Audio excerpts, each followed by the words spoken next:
vous souvenez ce moment où vous avez passé 2h05 à mettre 37 épaisseurs de papier cadeau et 300 morceaux de scotch? No more.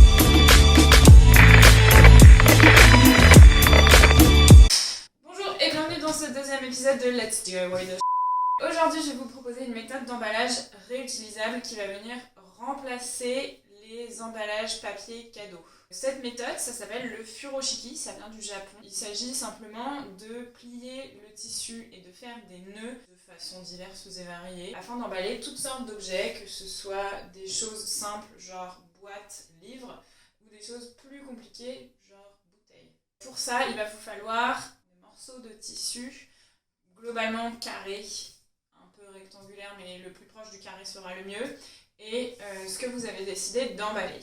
Pourquoi est-ce que le furoshiki c'est trop bien? Pour une pléthore de raisons. Première raison, c'est très esthétique. Deuxième raison, ça évite tout ce gâchis de papier. Troisième chose, le tissu que vous allez utiliser peut servir en soi de cadeau. Si vous décidez d'utiliser un foulard ou une écharpe, ça peut servir comme étant une partie du cadeau. Là, je vais vous montrer quelques méthodes hyper simples. Vraiment, ce qu'il y a de plus basique, c'est simplement pour vous expliquer que il y a une parade au papier cadeau. Il existe une alternative. Le papier cadeau, c'est pas automatique. Donc, ce que je vais vous montrer tout d'abord, c'est comment emballer une bouteille. Là, je vais le faire dans un foulard que j'ai trouvé en friperie. L'idée, c'est surtout d'éviter d'acheter du neuf, c'est d'éviter d'utiliser de nouvelles ressources. Donc, pensez à trouver des tissus de seconde main. Votre bouteille au centre, vous allez faire un premier nœud qui va atterrir sur le sommet de la bouteille. Voilà. Les oreilles, je vous invite à les cacher à l'intérieur, ici et là. Et ensuite, ces oreilles qui restent là, on va s'en servir pour aller enlacer la bouteille. Moi, j'aime bien faire des nœuds un peu serrés pour pouvoir faire plusieurs tours. J'aime bien que la bouteille elle soit bien emballée et à la fin, vous faites, surprise, surprise, un nœud. Bruh. À la fin, moi, j'aime bien bomber un peu ces petits trucs, mais c'est pas du tout obligatoire. Enfin, vraiment, l'esthétique, ça ne dépend que de vous. Furoshiki number 1, bouteille solo. Furoshiki number 2, c'est une serviette de table carrée qui est relativement petite et ça peut servir pour emballer des choses qui ont des formes un peu non conventionnelles, type là ce bocal en verre. Donc ça, c'est la méthode la plus simple de l'univers. Premier nœud, c'est comme la bouteille en fait, sauf que c'est encore mieux, c'est encore plus simple. Vous faites un premier nœud, pareil que tout à l'heure, on va cacher les petites oreilles à l'intérieur, on va aller faire un second nœud. On va gonfler un peu nos petites oreilles. Et voilà, ça prend 2 secondes. Avec du papier, ça aurait mis 8 jours. Et 3 rouleaux de scotch. C'est un furoshiki super facile. N'hésitez pas à aller le customiser. Troisième méthode, je vais vous montrer comment emballer, non pas une, mais 2 bouteilles. Pour ça, il vous faut un grand tissu. Vous mettez vos bouteilles cul à cul dans la diagonale de votre tissu. Vous allez rabattre le tissu sur lui-même. Et vous allez rouler les bouteilles jusqu'à avoir fait tout. Encore une fois, les bouteilles, vous voyez comme c'est normalement un enfer à emballer. Et là, ça va être 7 secondes chrono en main.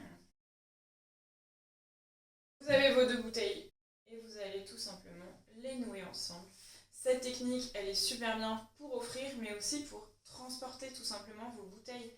C'est trop bien. Méthode pour 2 bouteilles. Maintenant, je vais vous montrer comment emballer quelque chose de très grand. Donc là, j'ai pris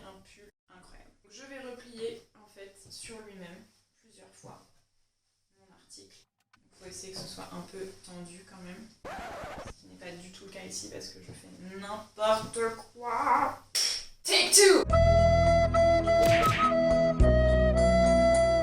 Donc vous avez juste votre article au milieu qui a été retourné, comme tout à l'heure. Vous pouvez, si vous voulez, même faire une technique comme ça. C'est bien pour les vêtements ça. Les vêtements ça utilise 3 tonnes de papier. Vous pouvez utiliser un tote bag si vous voulez offrir quelque chose d'un peu plus grand. Ça a l'air compliqué mais en fait c'est très simple. Et dernière chose, en exclusivité mondiale, donc là j'ai un petit ensemble de livres. Pour emballer ces livres-là, je pourrais faire du coup toujours la même méthode. Mettre en diagonale, un nœud, 2 nœuds, paf. Là je vais vous montrer le tout dernier produit, The Loop Project. Ça s'appelle un Azuma Buruko.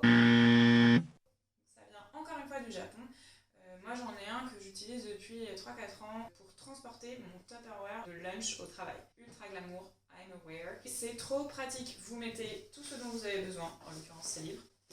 Ça sert d'emballage cadeau qui du coup après pourra servir de transport Tupperware. Vous mettez vos articles dedans. Ni une ni deux. Évidemment c'est raté. Take two! Vous mettez vos articles.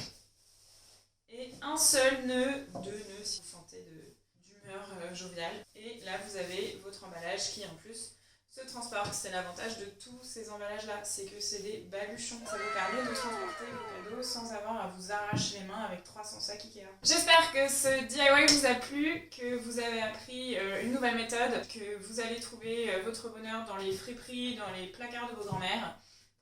Faire des cadeaux à vos proches que non seulement vous aurez fait vous-même, mais pour lesquels vous n'aurez pas utilisé d'emballage plastique. N'hésitez pas à nous taguer The Loop Project et à mettre notre hashtag The Loop Project DIY pour qu'on puisse voir vos réalisations. Puis je vous dis à la semaine prochaine!